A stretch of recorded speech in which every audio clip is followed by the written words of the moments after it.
Hello everyone, this is Defense Politics Asia, and oops, I forgot. People told me that I should hide this, no, because it's a spoiler. So anyway, Frontline changes report for the past 2 days, 1087 to 1088, for the 14th to 15th of February.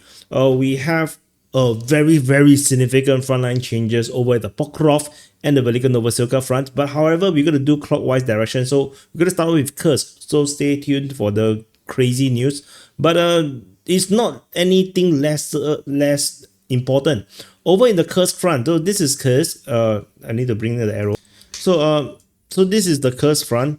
And over the western flank, the Russian forces has been geolocated in two new locations over at Svidriklovo, and this confirms Russian continued advance in these sectors, meaning that the Russian forces basically have captured like 70, 75%, even 80% of Svidriklovo right now. So this is very significant. The amount of the territory of Svidriklovo is now very little.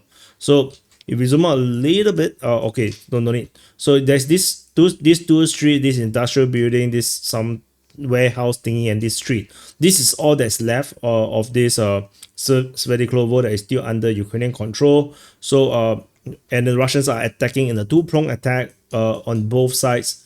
So we're going to see the end of this battle pretty soon. So that's the frontline change over in the Kursk front at Svidriklovo. The next frontline change, we jump all the way to the Liman front at Yampolivka. Significant frontline change as the Russian forces advance southwards from Terny towards Yampolivka, threatening to cut off the road to Merne. Somehow I feels like I have already said this like 3 times. Over at Torex front, at the Torex front, we have a very significant frontline change.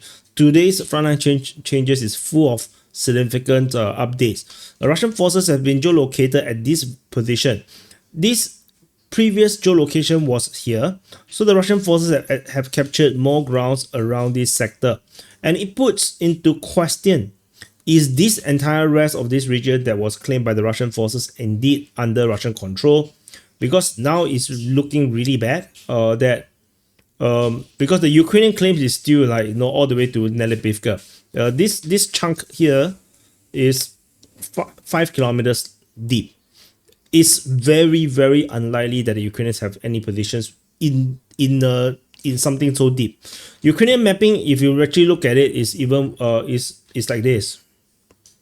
Like something like this. Like all these areas under Ukrainian control. But then now the Russians are here. So I mean, it's not impossible that the Russians have such a position as well. So let's watch and see.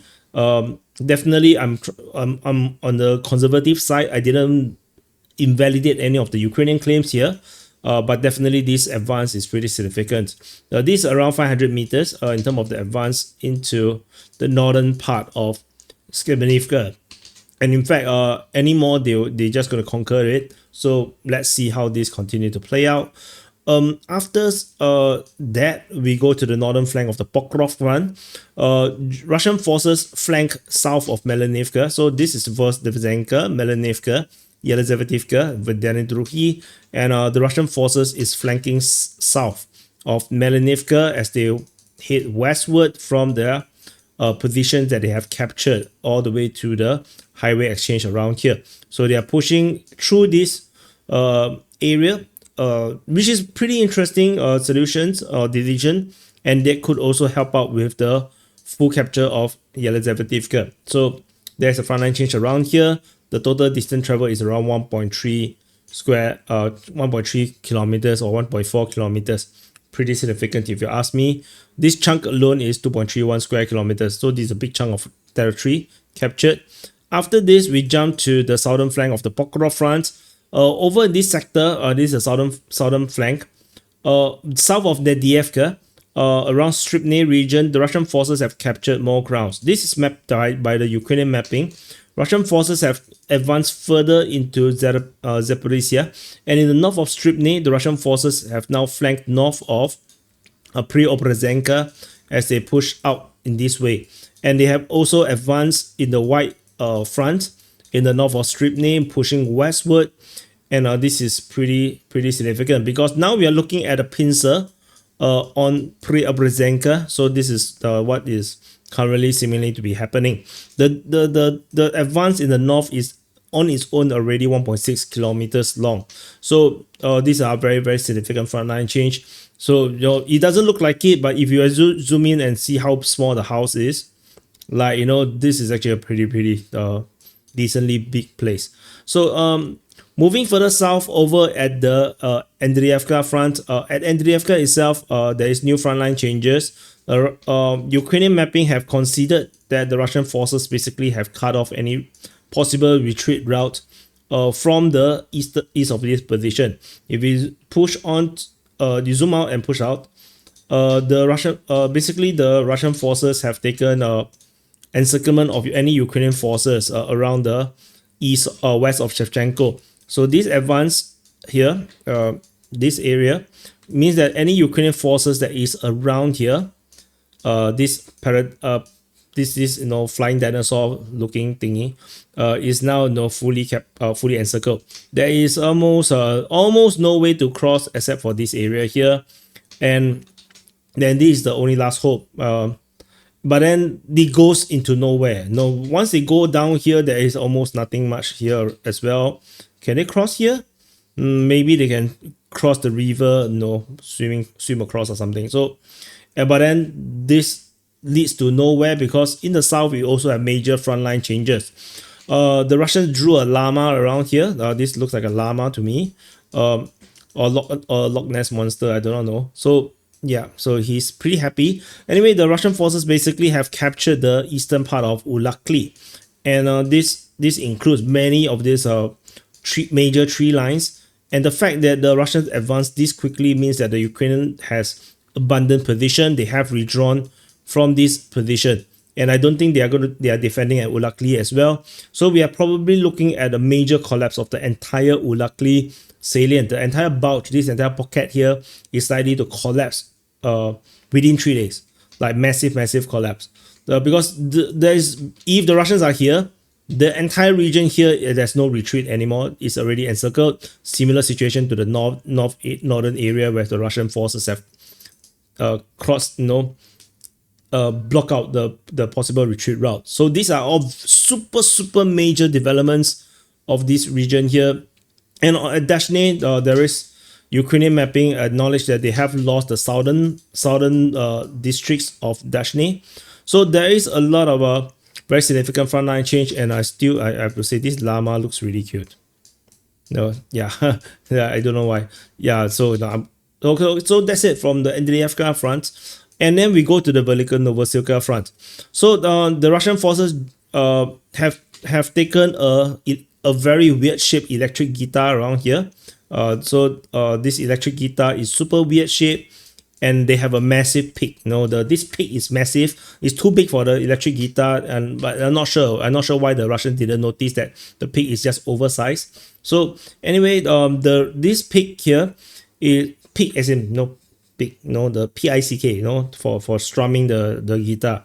So it's created by this geolocation with the Russian forces advancing in the west of Rozdone and the north of Novikoma as they push north in the direction of Dnipro and or Odradne.